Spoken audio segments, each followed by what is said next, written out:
B camp junior కళాశాల ఏ అసౌకర్యము కలగకుండా విద్యార్థులకు అన్ని విధాల అధ్యాపకులు, ప్రిన్సిపల్ గారు సహకారం అందిస్తూ ఉంటారు.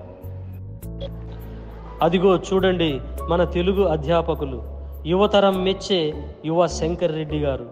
అందరిలో చిన్నవాడైనప్పటికీ జ్ఞానంలో పెద్దవాడే. తెలుగు పాఠము చెబుతూ విద్యార్థుల్లో వెలుగు నింపుతున్నాడు. ఒక్క తెలుగే కాదు, సాంకేతిక విషయాలు, కంప్యూటర్, నెట్ విషయాల యందు నిపుణుడు. వాటిని వినియోగిస్తూ కళాశాలకు ఎంతో సేవ చేస్తున్నాడు. వీరికి పక్కవారి విషయాలు ఏమాత్రమూ పట్టవు. అనవసర విషయాలలోనికి చొరబడడు. తన పని తాను చూసుకుని వెళ్ళే శుభకరుడు మా శంకరుడు. ఇంటర్మీడియట్ నందు రెండవ భాషగా జాతీయ భాష అయిన హిందీ భాష బోధింపబడుతుంది. పిల్లలకు హిందీ భాషను బోధిస్తూ దాన్ని వ్యాప్తి చేయుటకు నిత్యం కృషి సల్పుతోంది సంతోషి మేడం గారు. నిరంతరం భాషాభివృద్ధికి శ్రమిస్తూ భాషా శ్రామికురాలిగా పేరుగాంచారు మేడం గారు. మరొక రెండవ భాష సంస్కృత భాష. అదే దేవభాష కూడా. సంస్కృత భాషను అభ్యసిస్తే సంస్కారవంతులవుతారని, భారత భాగవత పురాణాల, రామాయణల గాథలు తెలుసుకుంటారని, పూర్వీకుల ఆచార వ్యవహారాలు అలవడతాయని, నీతి నియమాలు తెలుసుకుంటారని, మంచి వాక్పటిమ వస్తుందని, విలువలు గల విద్యార్థులుగా రాణిస్తారని సంస్కృత విద్యా బోధన చేస్తున్నారు సంస్కృత అధ్యాపకులు శ్రీ చౌడం నారాయణ గారు. ఇంటర్మీడియట్ నందు ప్రథమ భాషగా ఆంగ్లము అనగా ఇంగ్లీషు బోధింపబడుతుంది. ఇంగ్లీషు నందు మంచి నైపుణ్యము సాధించిన సార్లు ఉండడం విశేషం. వారిలో ప్రథములు శ్రీ నాగమన్ రెడ్డి గారు. సారు గారు కర్ర పట్టుకొని క్లాసులోనికి వెళ్తున్నాడంటే పిల్లలకు అదో ఆనందం. సారు కర్ర తీసుకొని వెళ్ళినా కనికరము చూపేవారే తప్ప కాఠిన్యం వహించేవారు కాదు. అందుకే ఆయన బోధన వినాలని విద్యార్థులు మరీ ఆయనను క్లాసుకు పిలుచుకుని వెళ్తారు. అంతగా ఇష్టపడే అయ్యవారు ఉండరేమో. మరో ఆంగ్ల భాష అధ్యాపకురాలు శ్రీమతి సభానా గారు. మేడం గారు ఆంగ్లమును సరళంగా తన మృదువైన కంఠముతో విద్యార్థులకు బోధిస్తున్నప్పుడు వారు సావధానముగా వింటూ గ్రామర్ నందు పట్టు సాధిస్తూ పోటీ పరీక్షలలో అవలీలగా నెగ్గుకొస్తున్నారు. టీచరింగ్ చేయడంలో మేడం గారు మేటి అయిన వారు. వారికి వేరొకరు సాటి రారు. ఇంటర్మీడియట్లో కీలకమైంది, రసవత్తరమైనది రసాయన శాస్త్రం. దీనినే కెమిస్ట్రీ అంటారు.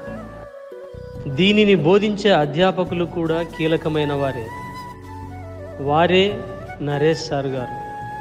వీరు పాఠాన్ని, నోట్స్ను మొత్తాన్ని బోర్డుపై వ్రాసి పిల్లలకు టెక్స్ట్ బుక్ అవసరం లేకుండానే బోధిస్తారు. క్రమం తప్పకుండా పిల్లల క్షేమాన్ని కోరి ఎక్కువసేపు క్లాస్ తీసుకుంటూ పిల్లల ఉన్నతిని కోరుతుంటారు. ఈయనలాగా పాఠాన్ని బోధించేవారు వేరెక్కడా లేరు. ఈయన బోధనల వలన విద్యార్థులు రసాయన శాస్త్రజ్ఞులుగా తీర్చిదిద్దబడుతున్నారు.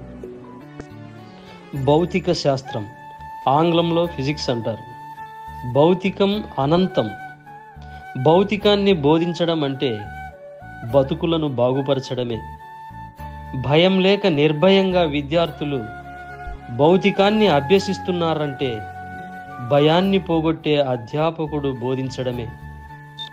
నాగలి పట్టి విత్తనములు చల్లి మొలికెత్తింపజేసి పంటను పండించి ఆనందించిన రైతు వలె శిష్యుల సిగలు బట్టి వారిలో భౌతిక జ్ఞానాన్ని నింపి మురిపిస్తూ మైమరిపిస్తున్న శ్రీ మురళీ సారు గారు. వైద్య విద్యకు మూలం వృక్షశాస్త్రం. దానిని బోధిస్తున్నవారు అపార విద్యా సంపన్నత గల వినయ్ సార్ గారు. విద్యార్థులకు వృక్ష శాస్త్రంతో పాటు వినయ విధేయతలను నేర్పిస్తూ వారిని వైద్య శాస్త్రం వైపు పయనింపజేస్తున్నారు వినయ్ సార్ గారు.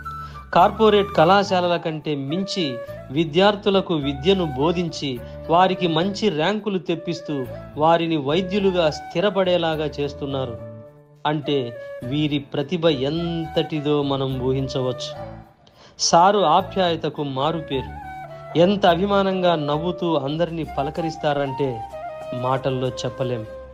ఆయన మాటల్లో అభిమానంతో పాటు ఆశ్చర్యం కనబడుతుంటుంది సుమా. ఈ మేడం గారు హీనా కౌసర్ గారు, వీరు జంతు శాస్త్రమునందు ప్రావీణులు. వీరి ప్రావీణ్యంతో విద్యార్థులకు జంతు శాస్త్రం ఆమూలాగ్రం అలవడుతూ ఉంటుంది. మేడం గారు మితభాషణులు, ఎదుటి వారిని నొప్పించక సౌమ్యంగా నడుచుకుంటూ ఉంటారు. కాబట్టి వీరు ధన్యతను శీలా సౌజన్య మేడం గారు ఆర్థిక శాస్త్ర బోధకులు కూడా. ఎకనామిక్స్ పాఠాన్ని అరటిపండు ఒలిచి తినిపించినంతగా సులభ రీతిలో విద్యార్థులకు బోధిస్తూ విద్యార్థుల చేత మన్ననలను పొందుతున్నారు. మేడం గారి పాఠం అంటే విద్యార్థులు ఎంతో ఆసక్తిని కనబరుస్తుంటారు. మేడం గారు పిల్లలందరినీ తన సొంత పిల్లల వలె వాత్సల్యపూరితంగా చూసుకుంటూ వాళ్ళందరినీ కూడా మంచి బాటలో నడిపిస్తూ తీర్చిదిద్దుతూ ఉంటారు. చరిత్ర లేకపోతే మనం లేము. ఆఖరకు తల్లిదండ్రులను కూడా మర్చిపోతాం. మన పూర్వీకుల చరిత్రలు చాలా మందికి తెలియవు. వారి చరిత్రలను, మన చరిత్రలను సంపూర్ణంగా తెలుసుకున్న సున్నిత మనస్కులు మన రవీంద్రులు సారు గారు. ప్రతి విద్యార్థి చరిత్ర తెలుసుకోవాలి, గత వైభవాన్ని నెమరు వేసుకోవాలి అని నిరంతరం గుర్తు చేస్తున్న చరిత్ర అధ్యాపకులు రవీంద్రబాబు గారు. ఈ మేడం గారు శ్రీమతి హైమవతి గారు విద్యార్థిని గతిని మార్చేవారు.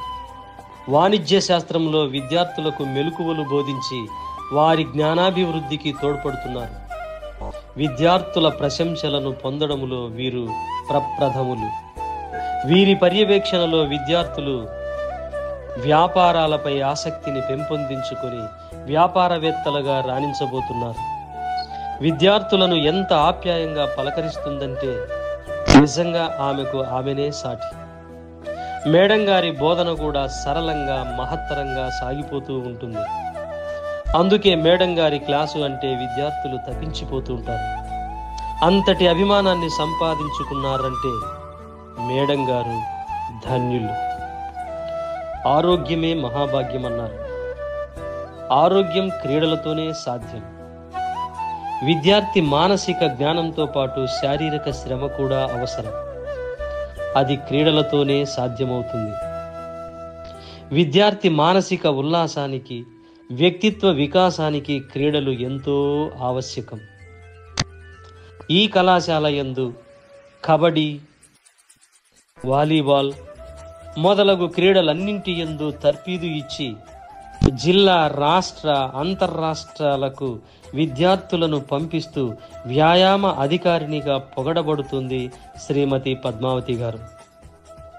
విద్యార్థులు ఇప్పటికే ఎన్నో పతకాలు, కప్పులు, ప్రశంసా పత్రాలు సాధించి క్రీడల యందు కళాశాలలను ముందు వరుసలో నిలబెడుతున్నారు.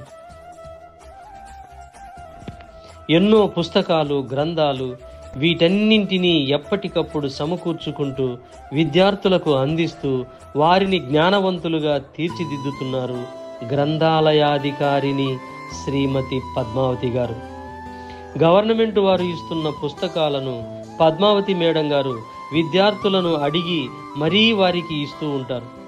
విద్యార్థులను గ్రంథాలయంలోనే కూర్చుండబెట్టి చదివిపిస్తూ నిబద్ధతతో పనిచేస్తూ అందరినీ కలుపుగోలుతనంతో పలకరిస్తూ ప్రశంసలు అందుకుంటున్నారు. గతంలో పౌరశాస్త్రం అంటే విద్యార్థులకు అంత ఆసక్తి ఉండేది కాదు. దానిని చదవడంలో విద్యార్థులు ఇబ్బంది పడేవారు. ఆ ఇబ్బందులను, ఆ అనాసక్తులను నేను పోగొడతానని నూతనంగా వచ్చారు పౌరశాస్త్ర అధ్యాపకురాలు శ్రీమతి భారతీ నాగేశ్వరి మేడం గారు. గతంలో వీరు పనిచేసిన చోటల్లా విద్యార్థులకు మంచి బోధనలు చేసి మంచివారనిపించుకున్నారు. అనతి కాలంలోనే విద్యార్థుల అభిమానాన్ని చూరగొన్నారు. మామూలుగా లెక్కలంటే విద్యార్థులు పక్కల చూపులు చూస్తారు. లెక్కలంటే లెక్క లేనట్లు ప్రవర్తిస్తారు.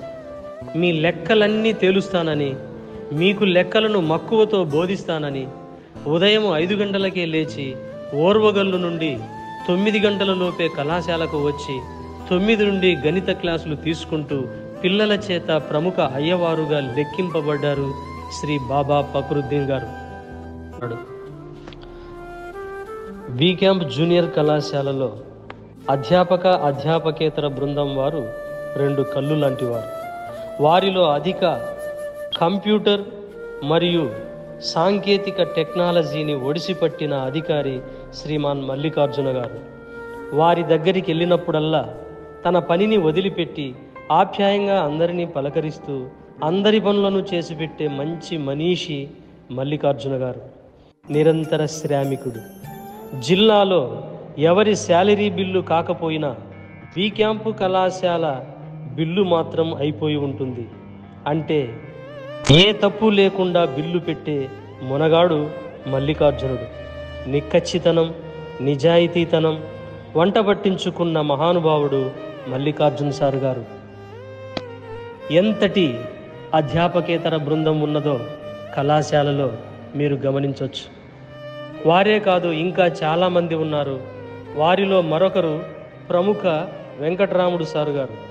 నిరంతరం ఫీజులు, స్కాలర్షిప్లతో కుస్తీ పడుతూ కళాశాల ఉన్నత స్థితికి తోడ్పడుతున్నారు.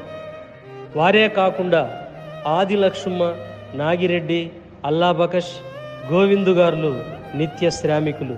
వారితో పాటు పిల్లల ఆరోగ్యం పట్ల శ్రద్ధ వహిస్తూ శుభ్రం చేసే పారిశుద్ధ్య కార్మికులు కూడా ప్రశంసనీయులు.